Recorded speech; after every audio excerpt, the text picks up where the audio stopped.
You guys, thank you so much for that really awesome welcome that you gave me back to YouTube. It was really cool. Travis and I are really excited to be releasing some videos for you all, so thank you so much. So what I've decided to do is I am going to go ahead and release those other videos based off of your suggestions. So be expecting those starting next Monday. I will be releasing a couple a week as long as we can. I hope you all enjoy that. But what I wanted to talk about real quick in today's video is a question, and that is why D-Series? Why still are we going with the D-Series, right? Everyone wants to know. Well, there's two main reasons, and I'm just gonna jump straight into it here. At least two main reasons for me. Now, I know Travis has stuck with the D-Series as well, and I'm very confident I know what he would say, but I won't speak for him. For me, I have stuck with the D-Series. Primary reason right here, I'm still learning to drive this car. Now, not learning how to drive it like normally, I'm learning to drive a manual. I know how to do that. What I mean is learning how to drive it on track in anger. So to anyone who's ever driven out on track, you know what I'm talking about. You can have the lowest horsepower car out there, man. You still have to learn how to drive the thing. In my mind, one of the biggest parts about driving one of these low-powered cars is all to do with the braking and the weight transfer. You know, going through corners. You can lose so much time by using the brakes too much, which is something I feel like I do. Not trail braking, you know, just being uneasy with the gas and the brake, you know, being too aggressive. That really exists. That is a thing. And believe it or not, you can be too aggressive with a D-Series engine powered car. 100 horsepower, and you can spin that thing out. Believe me, and ask Trav. But so what I'm trying to say is, you know, I still need to feel this car out, man. You all have seen me drive this thing, a handful of laps, and that's truly all it's been. I have had laps under my belt out at the firm, yes, but I am totally still getting used to this thing, and in no way has it been consistent. And the second reason, again, for me personally, is that maybe it's a bit of stubbornness, but I have wanted to have this car be a progression. I don't want to just go and get the best of everything right away. I guess you could say, oh, you got really great coilovers and all that, which, yeah, I do. But, you know, I'm not going out trying to get, the absolute best everything, highest horsepower engine, all that, and have the car make me look like a good driver. Do you know what I'm trying to say? What I want is to be able to drive a slow car fast. There's a real art to that, I think. And, you know, maybe I'm wrong in that. I don't know. I am no track guru or expert or anything. It's just a serious passion of mine. I want to learn more about this stuff. I want to be, you know, coached professionally. I am okay with using the base stock level power that this car came with, and then and only then when I feel like, you know, I'm mastering this thing. I'm ready for that next step in power, then I would go to something different. But so that's enough talk about that. You all knew I was gonna stick with D-Series. I mean, come on, you knew that, come on. You follow this channel, come on. And so this one is actually Trav's engine. I am storing it for him for right now. He'll be picking it up, and then you know, be doing work on his car. But so we can take a good look at this thing while it's still sitting out. And you see how it's got this interesting intake here. I believe this actually came off of an old first generation HRV, which was only sold over in Asia, I believe, or I don't know, Australia maybe. But so very interesting. But so these engines really do look good, man. This is exactly as I picked it up from the importer. Everything is super, super clean looking. It looks really nice, man, even on the inside. So look, this is inside Trav's. Exactly what you want to see, right? Just a nice kind of golden brown color, not like super dark and, you know, all burnt looking oil in there. Looks really good inside of his. And then, like I said, I think mine has had the head work done, like the head gasket replaced. And I think that's kind of backed up because look at how freaking clean that is in there, man. I mean, it looks like super, super good the whole way through. But so concerning the D16A, if any of you are going to be getting this engine from a local importer, because there are still a ton of them out there are a few things that I have found out that you may want to know. Let me show you. First off, this engine is advertised as a replacement for a Y7. It essentially is that. It's 106 horsepower, and like 100 torque. The same numbers as a Y7. And pretty much everything looks to be identical. One major difference that I have found between what this D16A is and like what a Y8 would be is the oil pump is different. So someone had mentioned to me in the comments, like, oh, you should have got a Bad Guys ported oil pump, and that way this thing wouldn't have been held up in Japan and all that. Well, I did. Here it is. This is actually for a D16Y7. And when you look at the D16A, you think, oh, it's a Y series pump. Cole from Bad Guys thought the exact same. Well, I went ahead and got this puppy coming. Here it is. Woohoo, I'm excited. I'm sitting there putting this piece on my new D16A engine block, and it doesn't fit. The opening here for the crankshaft, this is actually way smaller from the American Y-style pump.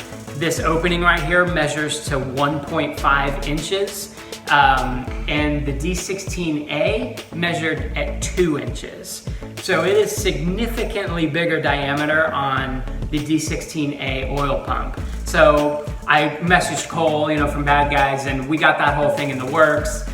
He had to get the specific pump for the D16A coming from his supplier in Japan. Aside from that, everything else that I can tell does seem to be the same as a Y7. This timing belt here is 104 tooth, and I did get the Gates one. So again, 104 tooth. That is the exact same as a D16Y7.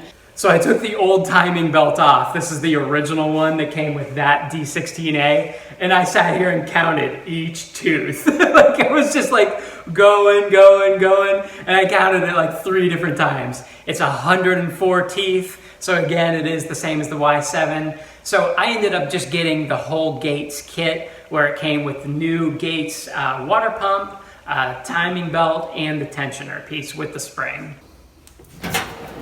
And I kept those pieces in this drawer just in case. So another thing that I found out is that all the gaskets seem to be the same. I changed out the rear main seal, which you'll be seeing on an episode coming up here. That was the exact same as a Y7. I have not changed the cam seal, but I would think that it's going to be from a Y7. Front main seal obviously would not work because it's that 2-inch diameter, so you do need to have a specific one for the front main seal. But as far as like the distributor O-ring and stuff, that's all the same. I got another intake manifold gasket because I am reusing this Z6 intake manifold. Y7 gasket worked just fine for there. Same thing for the exhaust manifold gasket. And then, it's not a gasket or anything, but this water outlet here, this actually came off of my Z6, which I had then moved to my Y8 before, and now it's found its way onto the D16A. So some parts just keep on moving, man. Same thing with this distributor. You all recognize the BUP? Yeah, I got that a long time ago. That was on the D15 I had. And you see something cool going on down in here? Woo! I'll show you more about that later. No, it's not a turbo. It's not an intercooler. Chill out. Y'all know that oil cooler I had? Well, that's getting in the works. You'll be seeing more on that. Another thing that you'll be seeing that I had changed out and that Travis is going to need to change out is this mount. This does not work. This, like I said, I believe this engine came out of an HRV, the first generation. Look it up. It's really weird looking. But so this mount is super wide. You see it's still the 2-post, but man, this is not a good guess. This is not a good guess. It's way wider than what we got going on here. So this is the 2-post that I had off the Z6, and that has made its way onto here again. So you definitely need to go ahead and change that out too. From what else I remember, again, you'll see it in some videos, but I had actually changed out this water pipe.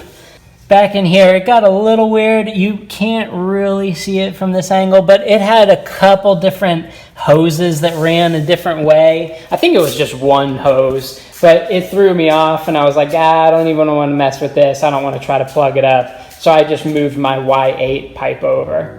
So once Trav picks up his engine, you know, he does have a little bit of work cut out for him, just getting everything prepped, ready to put into his car. And I know the EK mounts are different even than what's on the EG, so he may have a different experience than I did with it. But I've already told him, you know, you can use some Y7 parts, but again, we know the oil pump, if you're changing that out, that goes for all you who may buy this engine as well, it does not work from a Y series American style. You need a specific D16A from Japan oil pump. But so, you know, D-Series, that's just the way I'm going, man. That's the way Trav's going. I really want to learn to drive this car with the power that it has. You know, it's funny because I've actually been doing more go-karting lately than I have anything to do with driving this car in anger. And, you know, I feel like I'm learning quite a bit through the go-karting, and I've actually been doing a lot of sim racing. Not like against other people online so much, but just using my Gran Turismo 6. I have the wheel and the pedals, and I've been going ahead and kind of just picked a car. I picked a really cool Subaru Super GT car, and I've been driving Suzuka. And I've just been trying to figure out the lines. I've been watching a lot of video, what the theories are about going into a corner, how to come out of a corner, getting a great exit, all that. And I've honestly seen improvements. You know, that's sim racing. I get that it's not the real world, but man, I'm really, really curious to see how that's gonna transfer over to the karting and the car stuff, because it all has to be related, man.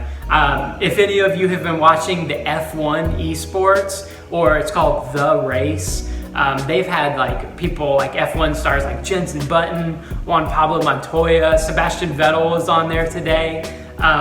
They're all going, they got their rigs. And it's really, really cool to listen to them, because they're saying like, well, you're not getting the feeling of, you know, weight transfer going through your whole body. It's all about the visual, and that really honestly does carry over. Jenson Button himself was saying, you know, like, as far as reading the track and finding your braking points, your accelerating points, all that, it really does carry over. And that gave me, you know, a lot of positivity coming out of that. And I've really been enjoying the sim racing stuff, doing that more. And again, the go-karting, but man, I can't wait to apply it to this. So we're getting there. But anyway, guys, thank you for indulging me in that. I know I'm just talking a lot in this whole episode, but I sure appreciate you guys sticking around and listening. And I definitely want to hear your input. Have you done any sim racing? Have you done track driving? What tracks have you driven? Are you all into the karting? You know, let me know. Would you be interested in seeing any sim racing stuff on this channel? You know, who knows? Go-karting as well. I hear the go-kart track by me opens up in like 15 days, so I am going to be there. What you guys can expect coming up starting this next Monday is going to be old videos that I did, taking out the Y8 and then getting this engine ready to be put in the car. So a lot was different then, even my hairstyle. So we're going to jump back to that. Thank you all so much for watching. Talk to you in the next one.